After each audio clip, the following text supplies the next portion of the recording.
وبركاته. نحمده ونصلي على رسول الكريم. أما بعد، قال الله تعالى: أعوذ بالله من الشيطان الرجيم. بسم الله الرحمن الرحيم. إنما أموالكم وأولادكم فتنة. وقال النبي صلى الله عليه وسلم: اللهم اغفر ذنبا وطهر قلبا وحسن فرجا. رواه أحمد في مسند. وقال الألباني رحمه الله: هذا حديث صحيح. قال ذي وقار صدر اجلاس معزز الکرام، سامعین و سامعات، آج مجھے جس موضوع پر کچھ دیر لب کشائی کرنے کا موقع ملا ہے وہ ہے لڑکیوں کے بغاوت کے اسباب. محترم حضرات، شاعر کہتا ہے کبھی کچھ درد رہتا ہے، کبھی کچھ سوز رہتا ہے، کبھی کچھ درد رہتا ہے، کبھی کچھ سوز رہتا ہے، ہمارے دل میں صدمہ ایک نہ ایک روز رہتا ہے. محترم حضرات، اولاد اللہ تعالیٰ کی عطا کردہ نعمتوں میں سے ایک عظیم نعمت ہے.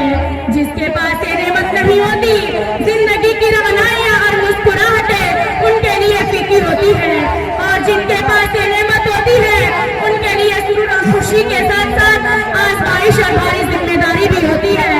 اولاد اللہ بیٹا ایک عظیم تحفہ ہے جس کو نہ رد کیا جا سکتا ہے اور نہ بدلا جا سکتا ہے. انسان اس معاملہ میں بے بس ہے. اللہ جسے جو چاہتا ہے وہ عطا کرتا ہے.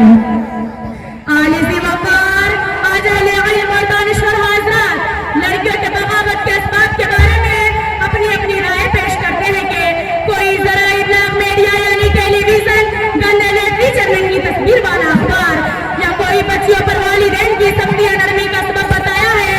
یہ سب باتیں سچ ہے اور اپنی جگہ مسلم ہے، لیکن صحیح بات یہ ہے کہ لڑکیوں کا والدین سے بغاوت کا اصل سبب دین حق سے دوری، غیر شرعی نظام تعلیم مختلف میدانوں میں عورتوں اور مردوں کا اختلاط ہے، عورتوں کی آزادی کے نام پر بے پردگی اور بچیوں کی صحیح اسلامی تعلیم سے دوری ہے.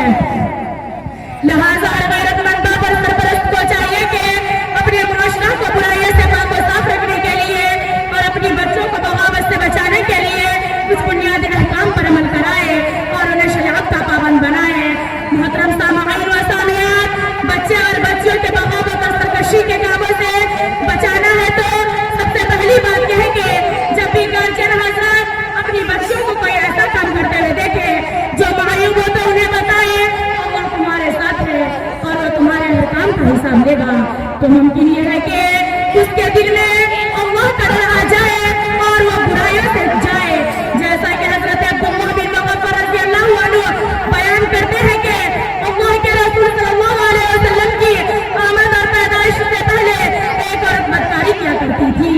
جب رسول صلی اللہ علیہ وسلم مکہ مکرمہ میں اسلام کی دعوت پیش کی تو وہ بھی مسلمان ہو گئی.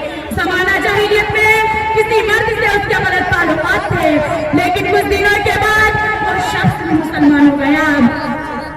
دونوں اسلام لانے کے بعد ایک بار تنہائی میں مرد نے اپنی شہوت لانے کے لیے اس عورت کی طرف ہاتھ بڑھایا، لیکن اس نے عورت نے اپنے آپ کو برائی سے بچاتے ہوئے کہا: ان اللہ قد غضب الشرک وجاء بالاسلام.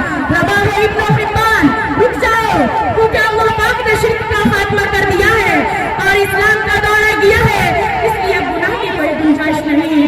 اس بغاوت سے روکنے کا دوسرا سبب یہ ہے کہ جب بچے یا بچیاں شادی کی عمر کو پہنچ جائے تو ان کی شادی کر دینی چاہیے، کیونکہ شادی شدہ انسان اپنے شریک حیات کے ساتھ اپنی زندگی گزار کر اپنی جنسی شہوت کی تکمیل کرتے ہوئے درجہ ثواب بھی حاصل کرنے کی کوشش کرے گا.